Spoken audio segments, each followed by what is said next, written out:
రవి ప్రకాష్ సిలికానాంధ్ర ఆసుపత్రి Kuchipudi super speciality వైద్య సేవలు పూర్తిగా ఉచితం. ఎమ్మెల్సీకి ఎన్నికైన నాటి నుంచి కూడా విద్యాశాఖలో జరుగుతున్నటువంటి అవినీతి అక్రమాలపైన అలుపెరగని పోరాటం చేస్తూనే ఓవైపు ప్రచారం చేసేది ఏదైతే కడప జిల్లాలో విద్యాశాఖలో జరుగుతున్నటువంటి అవినీతి అక్రమాలపైన కూడా ప్రచారం చేసే దిశగా అడుగులు వేస్తున్నటువంటి నేపథ్యంలో ఒక్కసారిగా అటు రాష్ట్రంలో టీడీపీ అధికార పగ్గాలు చేపట్టిన తర్వాత ఏదైతే ఆర్జేడీ కావచ్చు అదేవిధంగా సంబంధిత విద్యాశాఖ అధికారి పైన కూడా ఫిర్యాదుల వెల్లువ కురుస్తున్నట్టున్నాం. ఈ తరుణంలో నారా లోకేష్ విద్యాశాఖ మంత్రి నారా లోకేష్ని కలిసి కడప జిల్లాలో ఉన్నటువంటి ఆర్జేడీ కావచ్చు అదేవిధంగా విద్యాశాఖ అధికారులపై ఫిర్యాదు చేశారు. అయితే ఈ నేపథ్యంలో వారు చేస్తున్నటువంటి అవినీతి అక్రమాలతో పాటు అటు ప్రక్షాళన ఏ విధంగా చేస్తున్నారు ఏంటన్నటువంటి విషయం మనతో పాటు అడిగి తెలుసుకునేందుకు ఎమ్మెల్సీ రామ్ గోపాల్ రెడ్డి గారు ఉన్నారు. ఆయన అడిగి తెలుసుకునే ప్రయత్నం అన్న చెప్పండి. World class infrastructure, eco-friendly campus, broad array of academics. KL deemed to be university.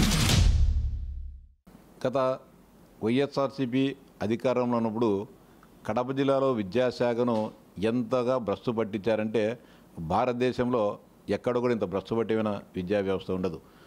DEO కార్యాలయం కానీ లేకుంటే ఆర్జేడీ కార్యాలయాలు విద్యాశాఖ కార్యాలయాలుగా కాకుండా వైఎస్ఆర్సీపీ అనుబంధ విద్యాశాఖ కార్యాలయాలుగా వాటిని మార్చి మొత్తం ఈ వ్యవస్థనే భ్రష్టు పట్టించిన చరిత్ర కడప జిల్లా విద్యాశాఖ అధికారులు కానీ లేకుంటే కడప ప్రాంతీయ విద్యాశాఖ అధికారిది కానీ వాళ్ళు ఇష్టానుసారంగా వాళ్ళకు అడుగులకు మడుగులెత్తే వారికి అందలం ఎక్కిస్తూ ఎవరైతే విద్యా వ్యవస్థలో మార్పులు కావాలో లేకుంటే విద్యా వ్యవస్థలో జరుగుతున్న లోపాలను ఎవరైతే ఎత్తి చూపుతారో వాళ్ళందరినీ కూడా హింసించి వేధించి బెదిరించి అనేక రకాలుగా వాళ్ళందరినీ కూడా భయోందోళనకు గురి చేసి వాళ్ళందరినీ కూడా సస్పెండ్ చేయడమో నోటీసులు ఇవ్వడమో దూర ప్రాంతాలకు బదిలీ చేయడమో ఇలా అనేక రకాలుగా దుర్మార్గాలను ఈ జిల్లాలో చేయడం జరిగింది.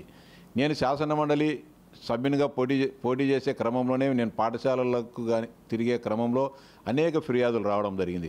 నేను ఎన్నికైన వెంటనే మొత్తం విద్యా వ్యవస్థ బాగా ఉంటే మిగతా అన్ని వ్యవస్థలు కూడా సరిదిద్దే అవకాశం ప్రతి ఒక్కరికి కూడా వస్తుంది.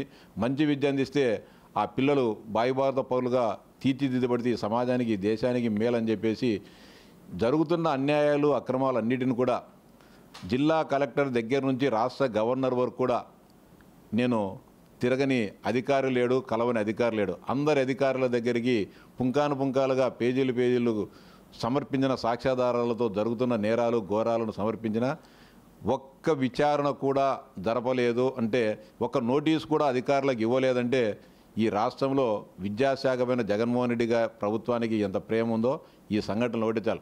ఎవరైనా సరే ప్రతిపక్ష ప్రజాప్రతినిధి ఇచ్చినప్పుడు గతంలో అనేక సందర్భాల్లో సరే దీని విచారణ జరపండి అని చెప్పి సంబంధిత ఎవరో ఒక అధికారిని ట్యాచ్ చేసిన సంఘటనలు చాలా సందర్భాల్లో చూసాం. నేను రాజశేఖర రెడ్డి గారు ముఖ్యమంత్రిగా ఉన్నప్పుడు అనేక ఫిర్యాదులు చేసినప్పుడు విచారణ ఏం చేస్తానో తర్వాత ప్రశ్న. కానీ ఒక ప్రజాప్రతినిధి ఇచ్చినప్పుడు ఆ ఫిర్యాదును స్వీకరించి దాని మీద విచారణ జరపమని ఆదేశించాల్సిన మినిమం కట్టసేది పరిపాలనలో ఒక భాగం అది. అట్లా కాకుండా ఈరోజు ఇంత దారుణాలు జరిగేదానికి కారణం ఇంకా దారుణం. ఈరోజు కడప పట్టణంలో సాయిబాబా స్కూలు కప్పు ఊడి కింద పడిపోయి చాలామంది చిన్నారులకు దెబ్బలు తగలడం జరిగింది. సాయిబాబా స్కూల్లో అక్రమాలు జరుగుతూ ఉన్నాయి, నిబంధనలకు విరుద్ధంగా నిర్మాణాలు ఉన్నాయి, దానికి బలంగా కట్టడాల నిర్మాణాలు కూడా బలంగా లేవు. దీని మీద చర్యలు తీసుకోండి అని చెప్పి ఈ కొత్త ప్రభుత్వం ఏర్పడిన తర్వాత నా దగ్గరికి కడప శాసనసభ్యురాలు మాధవి గారి దగ్గరికి కూడా అనేక మంది వచ్చి ప్రత్యక్షంగా ఫిర్యాదు చేయడం జరిగింది. ఆ మేరకు మేము జిల్లా విద్యాశాఖ అధికారికి అదేవిధంగా కడప మున్సిపల్ కార్పొరేషన్ అధికారులకు లిఖితపూర్వకంగా నేను మాధవి గారు ఫిర్యాదు చేయడం జరిగింది. ఎప్పుడు 20వ తారీఖు మేము ఫిర్యాదు చేశాం. వాళ్ళు నింపాదిగా స్పందించి 27వ తారీఖున కొంతమంది డిఈఓ గారు 29వ తారీఖున స్పందించి వారం రోజుల లోపల మీ దగ్గరుండే పేపర్లన్నీ తీసుకొని రావాలా అని చెప్పి కళాశాల యాజమాన్యానికి నోటీస్ ఇవ్వడం జరిగింది. అదేవిధంగా కార్పొరేషన్ అధికారులు 27వ తారీఖున స్పందించి సాయిబాబా యాజమాన్యానికి నోటీసులు ఇవ్వడం జరిగింది. ఇలా ఫిర్యాదు వచ్చింది, ఈ ఫిర్యాదుకు సమాధానం మీరు చెప్పండి అని. నేను చెప్పేది ఫిర్యాదుకు సమాధానం కాదు, నిజంగా నిబంధనలకు ఉన్నాయా లేవా అని చెప్పినప్పుడు నువ్వు పేపర్ కాదు పరిశీలించాల్సింది విద్యాశాఖ అధికారులు. అక్కడికి పోయి విద్యార్థులు ఎంతమంది ఉన్నారు, సరైన టీచర్లు, క్వాలిఫైడ్ టీచర్లు ఉన్నారా లేదా, ఆ క్లాస్ రూమ్లో 40 మంది పట్టేడు కంటే 80 మంది ఉన్నారా, సంబంధిత అక్కడ ఏదైనా కానీ సౌకర్యాలు నామ్స్ ఏదైతే ప్రభుత్వం ఏదైతే నిబంధనలు విధించిందో ఆ నిబంధనలకు అనుకూలంగా ఉన్నాయా లేదు, పాఠశాల నడుపుతున్నారా లేదని చెప్పి పరిశీలించాల్సి ఉండగా నోటీసులు ఇచ్చి జిల్లా విద్యాశాఖ అధికారులు మమ అనిపించడం జరిగింది. కార్పొరేషన్ అధికారులు కూడా అయ్యా ఇది ప్రభుత్వ స్థలాలను ఆక్రమించి, వంకలను ఆక్రమించి డ్రైనేజీని, కడప పట్టణానికి కావాల్సిన ముఖ్యమైన డ్రైనేజీ పైన పాఠశాల ఉంది, దాని మీద చర్యలు తీసుకోవాలంటే అక్కడ పోయి పరిశీలించకుండా నోటీసులు ఇవ్వడం ఏందో నాకైతే అర్థం కావడంలే. ఇదే గతంలో చిన్న మాట చెప్తే తెలుగుదేశం పార్టీ వాళ్ళ నోటీసులు ఇవ్వకోకుండా కూలగొట్టిన చరిత్ర కడప కార్పొరేషన్ అధికారులు కూడా. సాక్షాత్తు మా జిల్లా పార్టీ అధ్యక్షులు శ్రీనివాసరెడ్డి గారు ఇదే నోటీసులు కానీ ఇవ్వకుండా కూలగొట్టిన సంఘటన కడప పట్టణంలోనే చూసాం. ఎందుకు కానీ ఇలా చేస్తున్నారో, ఇంకా వైకాపా వాసనలు ఇంకా ఎందుకు కానీ మీరు పారదోళలు లేకున్నారో నాకు అర్థం కావడం లేదు. మేము ఏకపక్షంగా తెలుగుదేశం పార్టీ వారికి న్యాయం చేయమనో, తెలుగుదేశం పార్టీ పక్షాన్ని ఏకపక్షంగా ఉండమనో మేము డిమాండ్ చేయడం లేదు, మేము కోరడం లేదు. మా అవసరం మాకు తప్పు చేస్తే మమ్మల్ని కానీ మా కార్యకర్తలు ఎవరైనా సరే కఠినంగా శిక్షించమని, చట్టానికి లోబడి శిక్షించమని ఆ రోజు చెప్పాం, ఈ రోజు కానీ చెప్తాం. ఈరోజు మేము ముందస్తుగా చెప్పినా కూడా ఈ సంఘటన జరిగి ఈరోజు 2వ తారీఖు. మేము ఫిర్యాదు చేసింది దాదాపు 12 రోజుల క్రితం ఫిర్యాదు చేస్తే, మేము ఫిర్యాదు చేసిన 12 రోజుల తర్వాత ఈ దుస్సంఘటన ఈ కడప పట్టణంలో జరగడం జరిగింది. ఆ రోజే మేము ఫిర్యాదు చేసినప్పుడు ఈ చర్యలు తీసుకొని ఉండింటే ఈ దుస్థితి ఈరోజు ఈ చిన్నారులకు రాదు. ఇంకా మొత్తం కప్పు మొత్తం స్లాబ్ అంతా కులిపెంటే వందలాది మంది ఈరోజు ముక్కుపచ్చలారని పిల్లలు ఈరోజు విగతి జీవులై ఉండే పరిస్థితి ఈరోజు అంత దుర్మార్గంగా, అంత తీవ్ర నష్టం జరిగేది. ఇప్పటికైనా కూడా అంతేకాకుండా సంఘటన తెలిసిన వెంటనే విద్యాశాఖ మంత్రి లోకేష్ బాబు గారు వెంటనే స్పందించి ముఖ్యంగా మొట్టమొదటిగా గాయపడిన పిల్లలకు మెరుగైన వైద్య సేవలు అందించాలని చెప్పి జిల్లా యంత్రాంగాన్ని ఆదేశించడం జరిగింది. అంతేకాకుండా కళాశాల యాజమాన్యమైన కఠిన చర్యలు తీసుకోమని చెప్పి వారిని అధికారులను ఆదేశించడం జరిగింది. అంతేకాకుండా నాకు కడప ఛానల్ ఎమ్మెల్యే మాధవి గారికి కూడా మీరు అక్కడే దగ్గరుండి ఏమేమి ఆ చర్యలను కూడా మీరు సమీక్షించండి అని చెప్పి చెప్పడం జరిగింది. కానీ మేము ఆ ప్రాంతానికి, అది వైకాపాకు చెందిన శాసనమండలి సభ్యుడు ఆ పాఠశాల, మేము నిజంగా సానుభూతితో అక్కడ ఏం జరిగిందని పరిశీలించాలని పోయినా కూడా ఉన్న సమస్యను తీసుకొని దాన్ని పక్కకు మళ్లించే అవకాశం ఉంది. సాక్షి మీడియా నంగోరు తీసుకుపోయి వాడడం పడితే మేమే ఎన్ని పెచ్చులని కింద వేసినామని కానీ పొద్దున్నే ప్రచారం చేసే అవకాశం ఉంది. కానీ మేము ఆ ప్రాంతానికి పోకోకుండా ఏం జరుగుతుందని చెప్పి అధికారుల ద్వారా తెలుసుకుంటూ తగు సూచనలు ఇవ్వడం జరుగుతుంది. ఇప్పటికైనా కూడా విద్యాశాఖ అధికారులు కళ్ళు తెరిచి జిల్లాలో ముఖ్యంగా ఈ రాయలసీమలో విద్యా వ్యవస్థను ప్రక్షాళన చేయాలని చెప్పి విజ్ఞప్తి చేస్తున్నాం. అంతేకాకుండా ఆర్జేడీ రాఘవరెడ్డి గారిపైన కూడా ఆయన చేసిన దుర్మార్గాలు, అరాచకాలు, అన్యాయాలు, వేధింపులపైన కూడా లోకేష్ బాబు గారు విచారణ కూడా ఆదేశించడం జరిగింది. ప్రసన్న కుమార్ అనే జాయింట్ డైరెక్టర్ను విచారణకు నియమించారు. ఆయన కూడా ఆ కార్యక్రమంలో ఉన్నారు. మరో 4-5 రోజుల్లో కడప జిల్లాలో పర్యటించి 4 జిల్లాల్లో పర్యటించి మొత్తం ఆయన చేసిన దుర్మార్గాలపైన అన్నీ కూడా సవివరంగా అందరి దగ్గర వివరాలు తీసుకొని వాటన్నిటిని కూడా రాష్ట్ర ప్రభుత్వానికి సమర్పించడం జరుగుతుంది. తెలుగుదేశం పార్టీకి ఏ ఒక్కరిపైన కూడా కక్ష సాధించాలనో వేధించాలనో ఆలోచన లేదు. మెజారిటీ ప్రజల అభిప్రాయమే తెలుగుదేశం పార్టీ అభిప్రాయం. ఏ ఒక్క ఉపాధ్యాయుని, ఏ ఒక్క విద్యార్థిని అడిగినా కూడా కడప జిల్లా అధికారులు చేసే దుర్మార్గాలు, అరాచకాలు కళ్ళకు గడ్డినది చెప్తారు. ఇప్పటికైనా కూడా మీరు నాశనం చేస్తున్నది పిల్లల భవిష్యత్తును కాదు, మీరు రాస్తున్నది దేశ భవిష్యత్తును. విద్యాశాఖ అధికారులు సక్రమంగా తమ విధులను సక్రమంగా నిర్వహిస్తే పిల్లలు బాగుపడతారు, పిల్లల భవిష్యత్తు బాగుంటే దేశ భవిష్యత్తు బాగుంటుందనే ఒక ఆలోచనను గమనంలో పెట్టుకొని మీరు పనిచేయాలని చెప్పి సవినయంగా మీ అందరూ కూడా చేతులెత్తి విజ్ఞప్తి చేస్తూ ఉన్నా. అన్న, ఇప్పటికే మీరేమంటున్నారంటే ఫిర్యాదు చేశారు, ఏదైతే విద్యాశాఖ అధికారులకు ఫిర్యాదు చేశారు సాయిబాబా స్కూల్ మీద, అదేవిధంగా స్థానికంగా ఉన్నటువంటి ఎమ్మెల్యే మాధవిరెడ్డి గారు కూడా అటు కార్పొరేషన్ అధికారులకు కూడా ఫిర్యాదు చేశారంటున్నారు, ఏదైతే నిబంధనలకు విరుద్ధంగా నడుచుకుంటున్నటువంటి వ్యవహారం పైన. మరి ఎందుకు అధికారులు అక్కడికి వెళ్ళి పరిశీలించలేకపోతున్నారు? అంటే ఏమైనా భయపడి ఏమైనా పోలేకపోతున్నారా, లేకుంటే మరే ఇతర కారణాలు ఏమైనా ఉన్నాయా?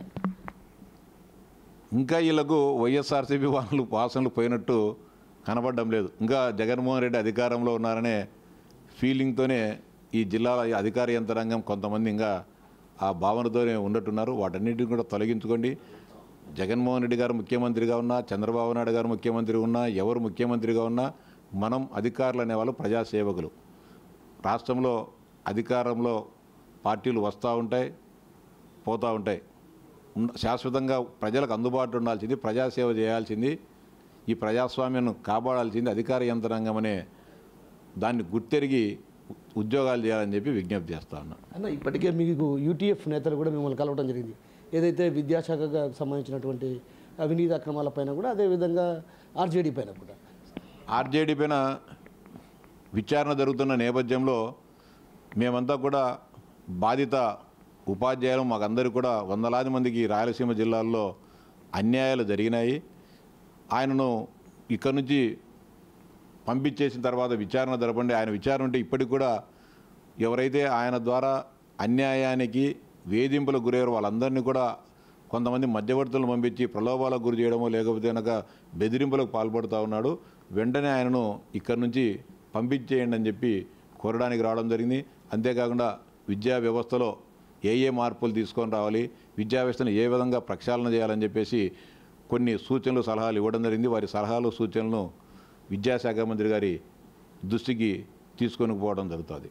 అన్న, ఇప్పటికే కొన్ని జెడ్పీ హై స్కూళ్ళల్లో కూడా కలుషిత నీరు తాగి విద్యార్థులు అస్వస్థకు గురవుతున్న పరిస్థితి. ప్రధానంగా కాజీపేట స్కూల్లో నిన్న జరిగినటువంటి ఘటన కావచ్చు, గత 3 రోజులుగా కూడా అక్కడ ఉన్నటువంటి కలుషిత నీరు తాగి, ఏదైతే అక్కడ ఉన్నటువంటి ట్యాంకీలో కోతులు పొల్లాడడం వంటి ఘటనల నేపథ్యంలో కూడా అవే నీరు సేవించాల్సిన పరిస్థితి. అలాంటి పరిస్థితుల నేపథ్యంలో వారంతా కూడా తీవ్ర అస్వస్థకు గురై రోజుకు 6 మంది, 10 మంది, 15 మంది చొప్పున రిమ్స్కి వస్తున్న పరిస్థితి. సో ఆ పాఠశాల పైన ఏమైనా ప్రధానమైన దృష్టి సారించే అవకాశాలు ఉన్నాయా? ఇప్పుడు రాష్ట్రంలోనే అన్ని పాఠశాలల్లో వసతుల పైన మంత్రి గారు దృష్టి సారించి వాటన్నిటిని కూడా సమీక్షించడం జరుగుతుంది.